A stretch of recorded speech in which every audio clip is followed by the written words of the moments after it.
there is one question that almost every parent has asked themselves at least once. If one day I'm no longer here with my child, what will remain? Will it be the lessons I taught, the extra classes, the toys, or the certificates hanging neatly on the wall? The truth is, there is something that lasts longer than all of those. It is the way a child feels about themselves. Some adults walk into a room with complete calm. They do not need to prove they are better than anyone else. They are not afraid of making mistakes. They do not panic when they are rejected. But there are also people who, even in their 30s or 40s, still live with the feeling that they have to please everyone. A small criticism is enough for them to believe they are useless. One failure is enough for them to believe they are not good enough. That difference rarely begins in adulthood. It is usually planted much earlier, not through long lectures, but through thousands of tiny moments at home. A glance, a sigh, a reply from a busy parent, or the way adults respond when a child makes a mistake. Many studies on child development show that a child's brain does not only learn knowledge, it also learns how to experience the world. Children are constantly answering questions they are not even aware they are asking. Am I worthy of being loved? Is this world a safe place? When I struggle, will someone be there for me? Those answers do not come from books. They come from experiences repeated every single day. Let me tell you a story, not the story of an expert, but the story of a father. Every Sunday afternoon, he took his 8-year-old son to the park. The little boy loved climbing a rope tower that was almost 3 meters high, but every time, he only made it halfway before climbing back down. The father never lifted his son to the top. He never pushed him either. He simply stood below. Whenever the little boy looked down with worry on his face, the father smiled and said, "I'm still here, just 4 words, no lecture, no advice." 3 months later, the little boy finally climbed all the way to the top. When he came back down, his father asked, "Did anything feel different today?" The boy thought for a long time before answering, "I'm not scared anymore." The father smiled. "Why?" "Because I know that if I slip, you'll still be down there." Many years later, when that little boy became an adult, the thing he remembered most was not the day he reached the top. What he remembered was the feeling that he always had a place to come back to. That is something many modern parents unintentionally forget. We spend so much time preparing our children to enter the world, learning foreign languages, learning skills, learning technology, learning sports, but sometimes we forget to prepare them for something even more important, an inner strength that is solid enough to live in that world. Because life does not reward only the intelligent. Life also tests people with loneliness, with disappointment, with comparison, with rejection, with the feeling of not being good enough. A child may forget many of the things their parents once said, but their body will remember how it felt every time they came home. Did they feel relieved or anxious? Did they dare to tell the truth? Or did they have to think carefully about what to say so they would not be scolded? Neuroscientists call this emotional memory. It is a kind of memory that does not need words. It is stored through feelings, and it shapes the way a person loves, trusts, and faces life later on. The interesting thing is, parents do not have to be perfect to create that. In fact, children who grow up emotionally healthy usually do not have perfect parents. They simply have adults who are willing to learn, willing to change, willing to reflect on themselves. There is a very common misunderstanding. Many people believe that raising a child is about fixing the child. The truth is, raising a child first requires adults to change their own reactions. Because every time your child loses their temper, it is also the moment you see how you deal with stress. Every time your child cries, it is also the moment you face your own impatience. Every time your child pushes back, It is also the moment when your old beliefs about parenting are put to the test. Someone once said something worth thinking about. A child does not grow up inside their parents' expectations. A child grows up inside who their parents truly are. Perhaps that is why so many people only recognize their own childhood wounds after becoming parents. They realize they are repeating the same words they once heard from their own parents. They are surprised to find themselves reacting exactly like the person who once hurt them, not because they do not love their child, but because the brain naturally favors what is familiar. If we do not consciously choose to change, we can easily pass those old patterns on to the next generation. The good news is, the human brain can change throughout life. Scientists call this neuroplasticity. That means it is never too late to become a better father or a better mother than you were yesterday. You do not have to begin with something huge. You do not have to change your entire life overnight. You only need to start with very small moments, because it is those small things, repeated over and over again, that quietly write the story of a child's childhood. And in the next part, we will explore the very first thing that many parents unintentionally do every day, yet it has a powerful impact on how their children see their own worth. It is not yelling. It is not punishment. It is a habit that seems harmless, yet exists in almost every family. The first invisible trap. When a child believes their worth depends on results, there is a very interesting phenomenon that psychologists often talk about. Two children both score a 9. One of them runs home with a bright smile. They believe they worked very hard, and today that effort paid off. They feel proud, but not arrogant. If they score an 8 tomorrow, they will still keep studying. Meanwhile, another child is also holding a paper with a 9 on it. But on the way home, they feel nervous the entire time, not because they are unhappy, but because they are thinking about a different question. What if I only get an 8 next time? Two children. The same result. But two completely different inner worlds. What creates that difference? It is not necessarily their ability to learn. It is the way they understand their own worth. In some families, every compliment is tied to achievement. You're a good child because you're at the top of your class. You're smart because you won a prize. We're proud of you because you did everything right. At first, those all sound like positive words. But if a child only receives recognition when they achieve good results, the brain gradually forms a very dangerous belief. I deserve love only when I do well. This is called conditional worth. When children grow up with that belief, they do not just try hard. They become so afraid of failure that they stop trying new things. Because failure is no longer just an experience.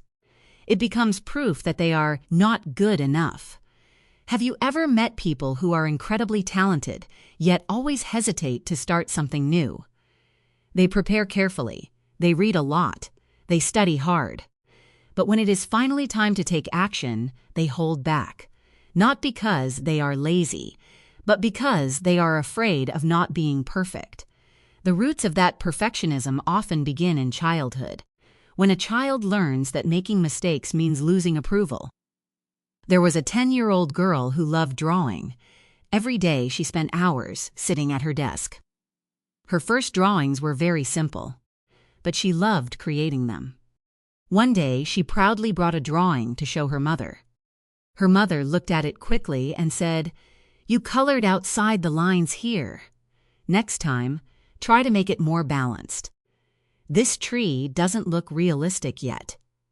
Her mother never meant to hurt her feelings. She simply wanted her daughter to improve. But what the little girl remembered was something completely different. She began erasing more than drawing. Every brushstroke became hesitant. 1 year later, her teacher organized an art competition. The little girl refused to participate. When someone asked her why, she quietly replied, "I'm not good at drawing." The truth was that she was actually quite good. What disappeared was not her ability. It was her confidence. Psychology calls this the fear of being judged. It does not appear because of one single comment. It is built from hundreds of small experiences. Every time a child feels that the result matters more than who they are. This does not mean parents should never give feedback. Quite the opposite. Children truly need guidance, but guiding a child is very different from making them believe they only have value when they are perfect. Instead of simply saying, "You did it wrong," we can ask, "What do you think you could do differently next time?" A small question, but it gives the child ownership of their own thinking. A well-known study by Professor Carol Dweck at Stanford University found that children who are regularly praised for their effort, their strategy, and their learning process tend to become far more persistent than children who are praised only for being smart or gifted. Because when children are praised only for being smart, they begin protecting that image. They become afraid of challenges that might prove otherwise. On the other hand, when they are recognized for their effort, they understand that ability can grow. Failure is simply part of learning. Perhaps what your child needs to hear more often is not, "You're amazing," but instead, "I saw that you didn't give up. I know you were very patient. I noticed that today you stayed calmer than you did last time." Words like these do more than offer praise. They help children recognize their own growth. The second trap, when adults solve every problem for their child. There is a very interesting paradox. We love our children, so we want life to be easier for them. But sometimes that very thing makes life much harder for them in the future. Today, many parents do everything as quickly as possible. They tie their child's shoelaces, pack their school bag, talk to the teacher for them, apologize on their behalf, solve conflicts with friends for them. At first, all of this comes from love, but over time, the child quietly receives a different message. "I'm not capable of doing it myself." A child's brain develops most strongly through the experience of solving problems. Every time they figure out a solution on their own, make a mistake on their own, correct it on their own, the neural pathways responsible for planning, emotional regulation, and decision-making grow stronger. If adults step in too early every time, the brain loses those opportunities to practice. Imagine a little boy struggling to put together a model. After almost 10 minutes, he still cannot finish it. His father stands beside him. He has two choices. The first choice, take the model, put it together quickly. Everything is finished in 30 seconds. The second choice, he sits down, smiles, and asks, "What if you switch these two pieces around?" The little boy keeps trying. A few more minutes pass. Finally, he finishes it by himself. Two different approaches, both complete the model, but only one helps the child grow. Many education experts call this the zone of optimal difficulty. It is the level of challenge that requires a child to make an effort, but is still within their ability to overcome. That space in the middle is where confidence is built, not when everything is too easy and not when everything is too difficult. Sadly, many adults become so impatient that they unintentionally take that precious moment away. We help our children tie their shoes faster, but we also take away their chance to believe, "I can do this." We answer every question immediately, but we also take away the joy of discovering the answer. We solve every conflict, but we also slow the development of their ability to negotiate. There is a thought worth reflecting on. Parents cannot walk their child's path for their entire life. So the greatest gift is not clearing away every obstacle. It is helping your child believe they are capable of getting through those obstacles themselves. Sometimes love is not about doing things for your child. Love is being patient enough to stay beside them while they learn to do it themselves. It is a quiet form of support, one that often goes unnoticed, yet it builds the strongest inner strength. The third trap, the the quiet comparisons that gradually erase your child's uniqueness, there is something very strange. Almost every parent says they love their child unconditionally. But in moments of impatience, many unintentionally use a tool that seems completely harmless: comparison. Sometimes the comparison is obvious. Why can't you be more like your older brother? Look at Min. Even your younger sibling can do it.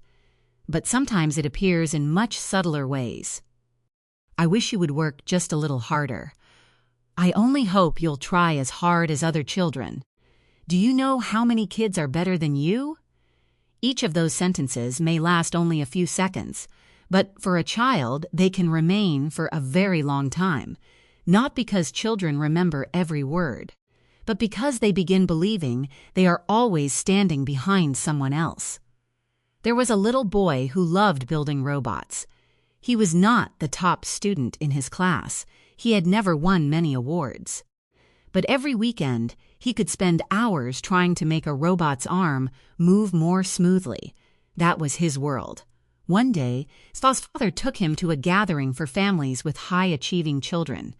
On the way home, his father said, "See, they're the same age as you, yet they already know programming, speak English fluently, and have won math medals."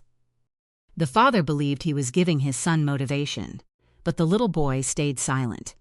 Not long afterward, he stopped taking out his robots to build them, not because he no longer loved them, but because he felt that the thing he loved had no value. That is the saddest consequence of comparison. It does not only make children feel sad, it makes them question the very thing that makes them unique. In developmental psychology, every child matures at a different pace. Some develop language skills very early. Some stand out in spatial thinking.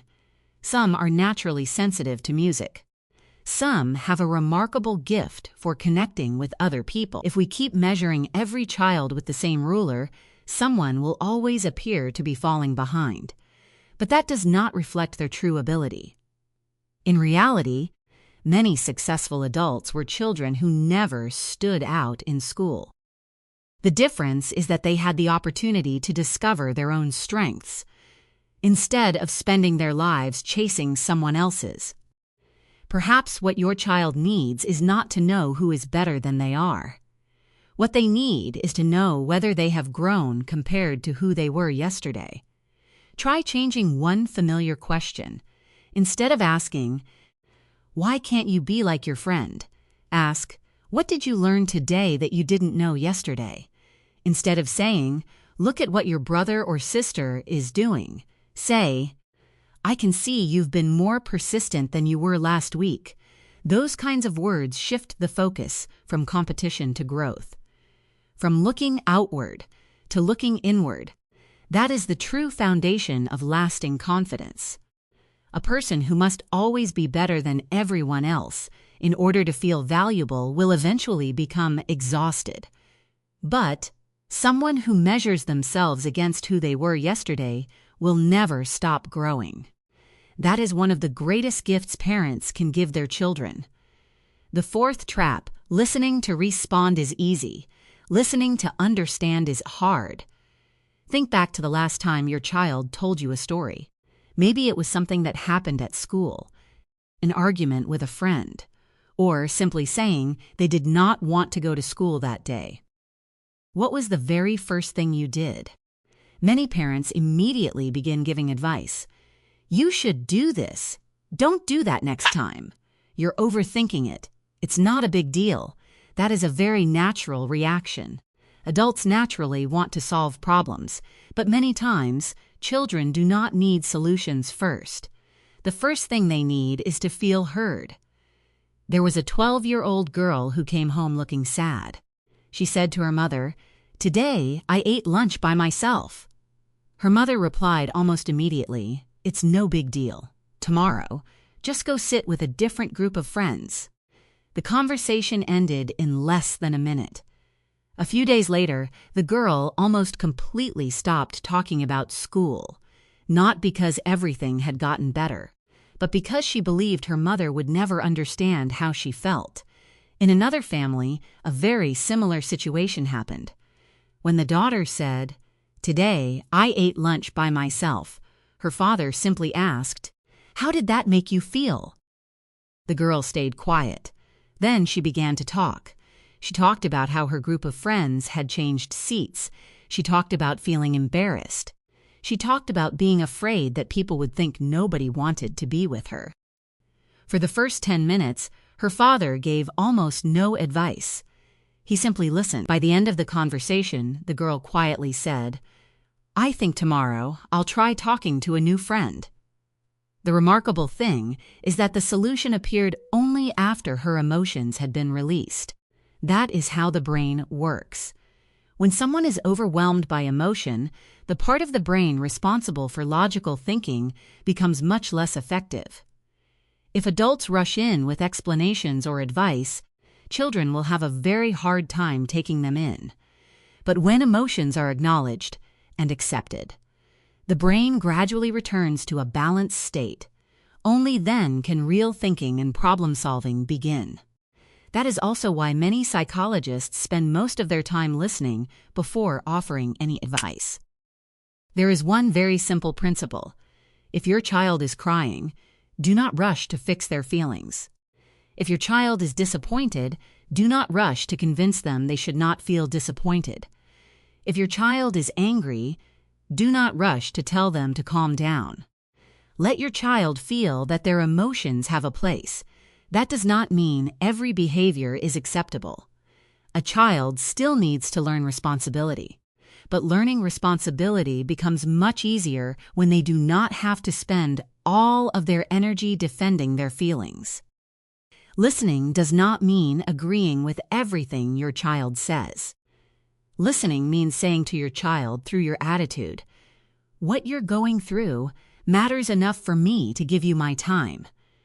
Perhaps many years from now, your child will not remember exactly what advice you gave, but they will remember the feeling that, when they were at their most vulnerable, someone was willing to sit beside them and listen until they had finished their story. That feeling creates trust, and that trust becomes the foundation that allows a child to keep opening their heart to their parents during the teenage years, and later throughout adulthood. In the next part, we will explore two things that seem very small, yet they quietly shape the way children face failure and the way they build self-esteem throughout their lives. They are the way parents respond to their own mistakes, and the way families create simple but powerful daily rituals of connection. The fifth trap. When parents try to become the one who is never wrong, there is a familiar picture in many families. The adults are always right. Parents speak. Children obey. Parents decide. Children follow. If there is an argument, the one who apologizes is almost always the child. Many people believe this is the only way to maintain a parent's authority. But there is an important question worth asking. If a child has never seen an adult admit they were wrong, where will they learn how to face their own mistakes? There was a little boy around 9 years old. One evening, he accidentally spilled a glass of water on the dinner table. His father had just come home after a long and exhausting day at work. He immediately raised his voice and scolded him.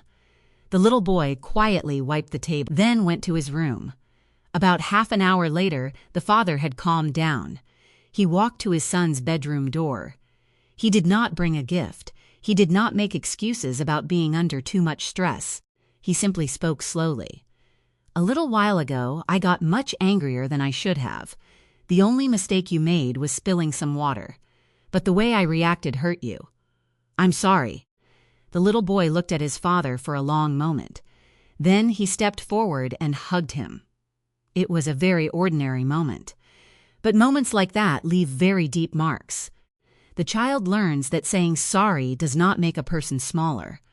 On the contrary, it is a sign of maturity.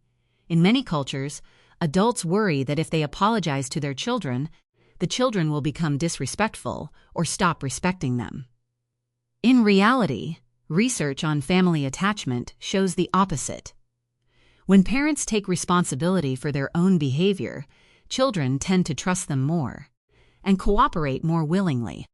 Because in the eyes of a child, their parents no longer have to be perfect. They become real, and authenticity always creates a sense of safety. What truly matters is not having a family that never experiences conflict. No family is like that. What matters is whether, after every rupture, people know how to find their way back to one another. A repaired conflict teaches children far more than an artificial atmosphere of constant peace. It teaches them that a relationship does not end simply because people disagree. It teaches them that love does not mean never hurting each other. Love means being willing to repair the relationship when that happens.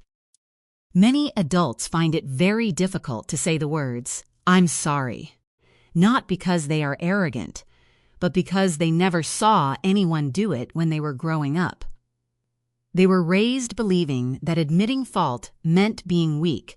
If you want your child to grow up taking responsibility for their actions, let them see responsibility in the way you live your own life.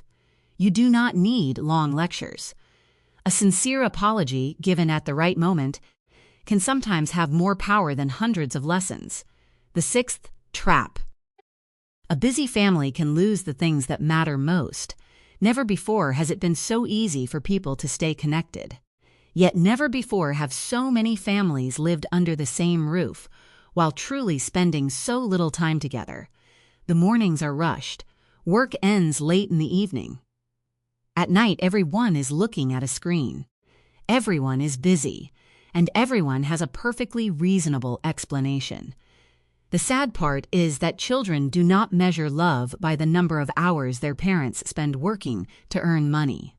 They measure it by whether they truly feel present in their parents' lives.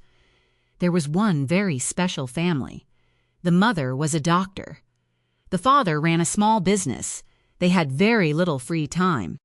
But for 10 straight years, they kept one very simple habit. Every night before bed, the whole family spent 15 minutes sitting together. No television, no phones, no interruptions. Each person took turns answering 3 questions. What made you happiest today? What was the hardest part of your day? What are you looking forward to tomorrow? Just 15 minutes. Not a formal family meeting, not a moral lesson. Just a small space where everyone truly looked at one another. Many years later, when their daughter became a teenager, the mother shared that her daughter still came to her voluntarily to talk about very personal things. People often asked her what the secret was. She simply smiled. "We didn't wait until there was a problem before we started talking." That is something we're thinking about. Trust is not built during a crisis. It is built little by little during ordinary days, like depositing small coins into a savings account. Every conversation, every shared meal, every walk together, every hug, every laugh. At first glance, none of those moments seem extraordinary, but over time, they become the emotional savings of the entire family. Then one day, when your child faces a major challenge, when they are bullied, fail an exam, experience heartbreak, or make a serious mistake, they will know they have a place to come home to. Not because, on that day, their parents said something extraordinary, but because, over many years, their parents quietly built that feeling of safety. Behavioral science offers a very interesting principle. People usually judge the quality of a relationship not by a few rare, dramatic events, but by countless small interactions that happen every single day. Families are no different. It is not the expensive vacation once a year. It is not the birthday presents. What truly strengthens the bond are the ordinary moments. Having breakfast together, a question before bedtime, a gentle pat on the head as your child walks by, a look that shows you are truly paying attention while they are talking. These moments are so small that they are easy to overlook. But they quietly tell a child, "You will always have a place in this family's heart." That is a feeling no material gift can ever replace. In the final part of this video, we will talk about what may be the most important lesson of all. Not how to protect your child from every hardship, but how to help them walk through hardship using the strength within themselves. That is also the greatest gift a father or mother can leave behind. Even if one day they are no longer there beside their child, the most important thing is not protecting your child from every storm. It is helping them believe they can make it through. There is one question that very few parents ever ask themselves. When your child faces a major challenge someday, what will be the very first voice they hear inside their own mind? Will it be, "I probably can't do this," or will it be, "I'll find a way"? Those two sentences differ by only a few words, but they can lead to two completely different lives. Psychologists call this self-talk. It is the way a person speaks to themselves when no one else is around. The remarkable thing is that this inner voice does not appear on its own. It is shaped by thousands of conversations with parents throughout the early years of life.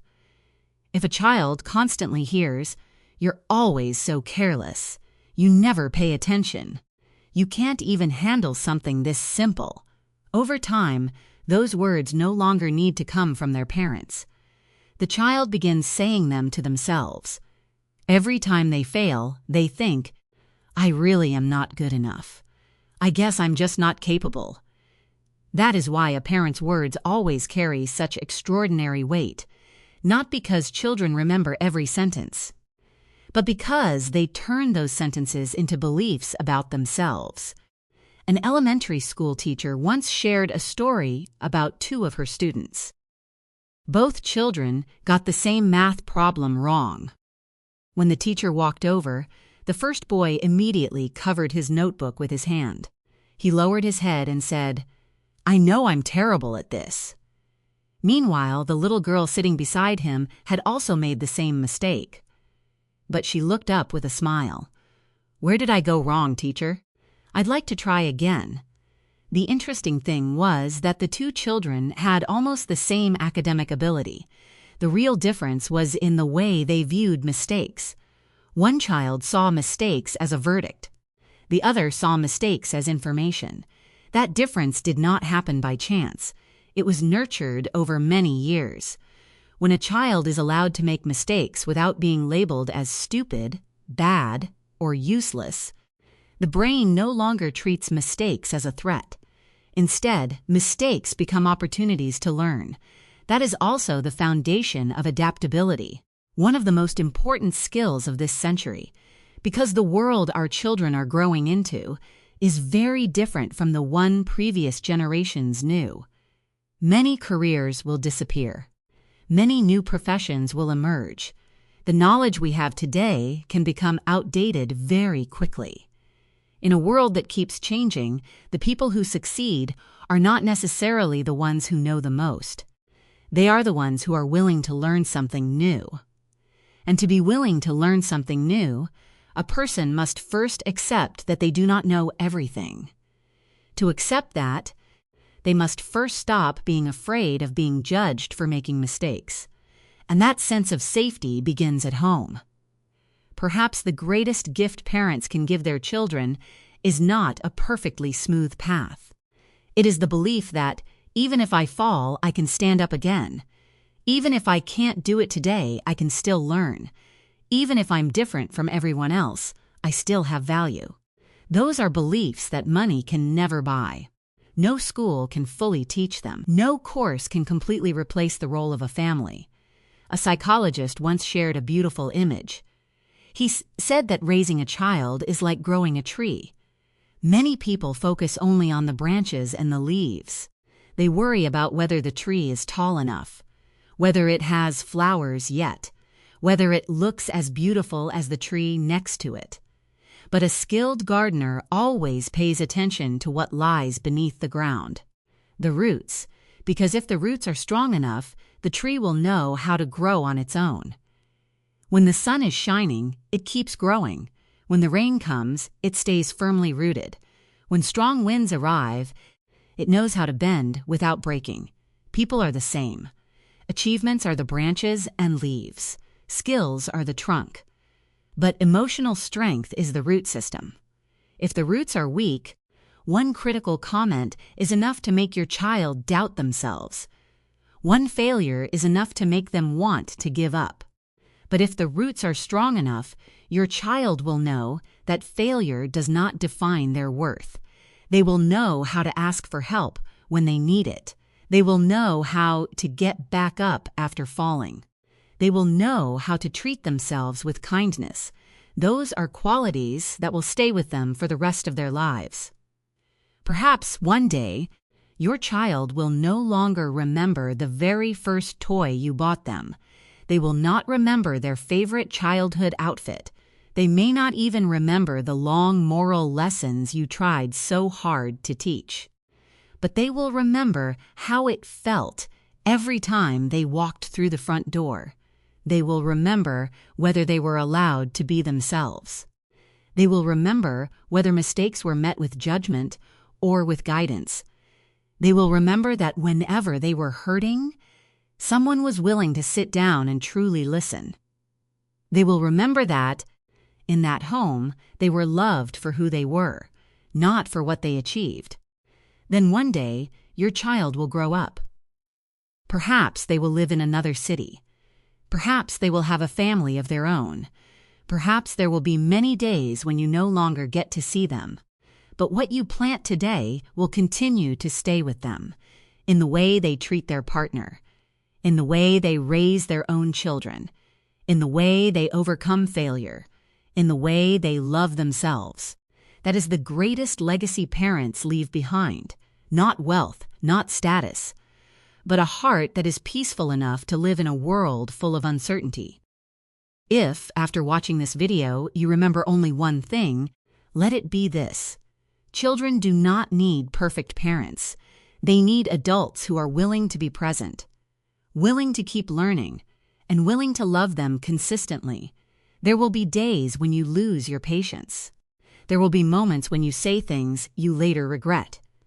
There will be times when you are so exhausted that you have no patience left.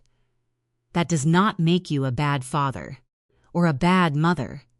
What makes the difference is what you choose to do after those moments. Do you choose to come back, to reconnect, and to keep growing alongside your child? Because a child's childhood is not built from one perfect day. It is built from thousands of ordinary days, where love is expressed through very small things, a listening glance, a hug at exactly the right moment, a sincere apology, a word of encouragement after your child fails, a family meal shared around the same table. These things seem very simple, but many years later, they will become the place your child returns to whenever life leaves them feeling tired and overwhelmed. And perhaps, one day in the future, when your child becomes a father or a mother, they will unconsciously pass on the same kindness they once received from you. That is, when you will understand that raising a child has never been about changing only one generation. It has the power to change generations that have not even been born yet.